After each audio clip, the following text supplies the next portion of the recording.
नमस्कार मंडळी, श्री स्वामी समर्थ. नामस्मरण करा आणि चमत्कार अनुभवा. बघा, आपल्याला जेव्हा काही शारीरिक त्रास होतो, मानसिक त्रास होतो किंवा आर्थिक त्रास होतो किंवा आपल्या वाट्याला दुःख येतं, आपण चिंता करत असतो, तेव्हा आपल्याला वाटतं की हे सगळं माझ्याबरोबरच का घडलं, की मी कोणाचं वाईट केलं की मी सगळं माझ्यासोबतच घडतं. तुम्हालाही कधी कधी असं वाटतं ना? हो. पण याचं एक उत्तर आपल्याला भगवद्गीतेत सापडतं, की आपलंच कर्म असतं जे आपल्यासमोर येऊन उभं राहतं. मग ते या जन्मातलं नसेल कदाचित, पण आदल्या कुठल्या तरी जन्माचं असतं. जन्मात केलेलं पाप हे ह्या जन्मात आपल्याला भोगायचं असतं. जन्मात फळ देऊन जातं आणि त्याचंच आपल्याला त्रास होतो. पण मग असा विचार केला तर एक प्रश्न आणखीन मनात येतो, की जर पापकर्म कधी ना कधी आपल्याला फळ देतच, तर कर्मापासून आपली सुटका नाहीच. तर मग आपले संत आपल्याला नामस्मरण करा असं का सांगतात? सगळे संत म्हणतात की नामस्मरणाने प्रारब्धाचे भोग हे कमी होतात. मग खरंच आहे का तसं? का की भोग कमी होतात म्हणजे नेमकं काय होतं? तर आपला त्रास कमी होतो का? कशाप्रकारे कमी होतो? जर तुमच्यावर आता कुठलं संकट असेल, आता तुम्ही तुमचे नामस्मरण करायला बसला, तर खरंच त्याचा रिझल्ट मिळेल का? कर्माचा सिद्धांत हा अटळ असतो. कर्म कोणालाही चुकवता येत नाही. कर्माचा फेरा हा इथे चुकवावा लागतो. कर्माचं फळ हे सर्वांनाच मिळतं. मग कर्म चांगलं असू द्या किंवा वाईट असू द्या, आपलं शास्त्र आणि संत आपल्याला सांगतात की इष्टदेवतेचे नामस्मरण जप व्यक्तीला प्रारब्धाचं कर्म भोगण्यात फार उपयुक्त ठरतं. नामस्मरण हे रामबाण औषध आहे, ज्या योगे आपल्याला जडलेले महान रोग आणि मग ते शारीरिक, मानसिक किंवा आर्थिक किंवा इतर कुठल्याही प्रकारचे असू द्या, त्यातून माणूस मुक्त होत असतो. पण नामजप हे आयुर्वेदिक औषधाप्रमाणे आहे, औषध नाही बरं का. म्हणजे पथ्य पाणी सांभाळायची लोपॅथी म्हणजे विशेष जरूरत नसते. बघा, इंजेक्शन गोळ्या औषध घेतलं गेलं की कसं बरं वाटतं, तसंच नामस्मरण केलं की आपल्याला सुद्धा आपलं मन शांत होतं. बघा कसं, जेव्हा आपण आयुर्वेदिक उपचार घेत असतो, तेव्हा आपण खूप पथ्य पाणी पाळत असतो. त्याचप्रमाणे आपल्याला नामजप करत असताना सुद्धा आयुर्वेदिक औषधाप्रमाणेच, थोडक्यात काय तर आपल्याला कर्माचे भोग हे भोगताना त्रास कमी व्हावा असं वाटत असेल, तर आपल्याला नामस्मरण हा एकदम चांगला उपाय आहे खरा. पण त्याचबरोबर काही नियमांचे पालनसुद्धा आपल्याला करावं लागतं. तुम्ही इकडे चोरी करताय आणि इकडे नामस्मरण करताय, असं कसं चालेल? इकडे खोटं बोलता, इकडे देवासमोर बसून टाळ वाजवता, हे कसं चालेल? म्हणजे पथ्य ही आलीच. मग नामजपाबरोबर कोणती पथ्ये आपल्याला पाळायची हवीत? तर त्यामध्ये सगळ्यात पहिलं पथ्य म्हणजे कधीही खोटं न बोलणे, कोणाची निंदा न करणे, कोणाचं पाठीमागं न बोलणे, आत्मस्तुती करणं, की मी कसा शहाणा, मी किती नामस्मरण करतो, मी किती देवाचं करतो, मी किती यात्रा करतो.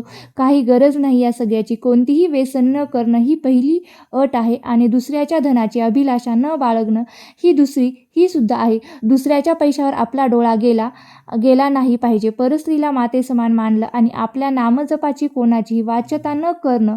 मगाशी मी म्हटलं तसं की इतकं नामजप करतो हे कोणालाही सांगायची गरज नाही. मी मोठा भक्त आहे असा अभिमानही बाळगायचा कामा नाही. अशी ही थोडीशी पथ्य आपल्याला पाळायची. ना तर नामजप तुमचं प्रारब्ध कर्म भोगताना तुम्हाला औषधासारखंच ठरतं. बघा, नामजपाने प्रारब्ध भोगताना दुःखाची तीव्रताही कमी होते. आपलं मन ईश्वराकडे लागतं, त्यामुळे दुःखाची कधी जाणीवही होत नाही. थोडक्यात काय तर जर आपल्याला यातून मार्ग काही पापकर्म घडली असतील, तर आपण नामजप जरूर करावं, नामस्मरण जरूर करावं, रामनामाचा जप जरूर करावा, श्री स्वामी समर्थ नामाचा जप करावा. त्याचबरोबर काही पथ्यही पाळावे जसे मी सांगितलेत, कारण ही पथ्य पाळली तरच आपलं दुःख मुळापासून नष्ट होतं, वरवर जात नाही. तुम्हाला याबद्दल काय वाटतं? नामस्मरणाचा तुम्हाला काही अनुभव आला आहे का? कसा आला आहे ते कमेंट करून नक्की सांगा. बघा, नामस्मरण महत्त्वाचं आहे. सगळ्या संतांनी पटवून दिलेला हा एक नामस्मरणाचं प्रेम कसं निर्माण होईल हे सांगितलं आहे. ब्रह्मचैतन्य गोंदवलेकर महाराज सांगतात की नामाचं प्रेम येण्यासाठी खरी कळकळ असली पाहिजे. महाराज म्हणतात की नामाचं प्रेम का येत नाही, तर हा बहुतेक प्रश्न विचारतात, पण थोडासा विचार केला का लक्षात येईल की प्रश्न बरोबर नाही आहे. मूल न झालेल्या बाईने मुलाचं प्रेम कसं येईल असं विचारण्यासारखं आहे. मूल झाले की प्रेम त्याचबरोबर येतं, आणि जेव्हा मुलाचे प्रेम कसे येईल हा प्रश्न करण्याऐवजी मूल कसं होईल याचा विचार करणं बरोबर ठरेल. नाही ना, बरोबर आहे ना. मग आपण सुद्धा करायचं असेल तर नामाचं प्रेम कसं येईल, असं करण्याऐवजी मुखी नाम कसं घेता येईल असा प्रश्न आपल्याला करता आला पाहिजे. आणि हे बरोबर आहे. मुखी नाम यायला वास्तविक आडकाठी कोणाची असते का? दुसऱ्या कोणाची नसून आपली स्वतःचीच आहे. वास्तविक पाहता एकदा नाम घ्यायचं ठरवून सुरुवात केली की दुसरा कोणाचाही दोष दुसऱ्या कोणालाचाही नसून आपल्या स्वतःचाच आहे असंही आपण ठरवू शकतो. नाम घेणं हे आपलं काम आहे. मग त्याच्या पाठोपाठ येणं हा प्रेमाचा धर्मच आहे. जसं आईच्या बाबतीत मूल आणि प्रेमाचा पाना ही निराळी असूच शकत नाही, तसंच नाम आणि प्रेम ही एकमेकांना जोडून राहून शकत नाही. यावरून एक गोष्ट ठरली की प्रेम का येत नाही याचं उत्तर आमच्याजवळ आहे, ते म्हणजे नाम घेत नाहीत. म्हणूनच यावर कोणी असंही म्हणेल की आम्हीही नाम घेतो तरीही प्रेम का येत नाही, तर हे विचारणं ठीक आहे. पण आता आम्ही जे नाम घेतो म्हणून म्हणतो की त्याचा विचार केला तर काय दिसेल? पोटी जन्माला आलेल्या मुलाबद्दल जसा कळवळा असतो तसाच नामाबद्दल आपल्या ठिकाणी कळवळा नसतो.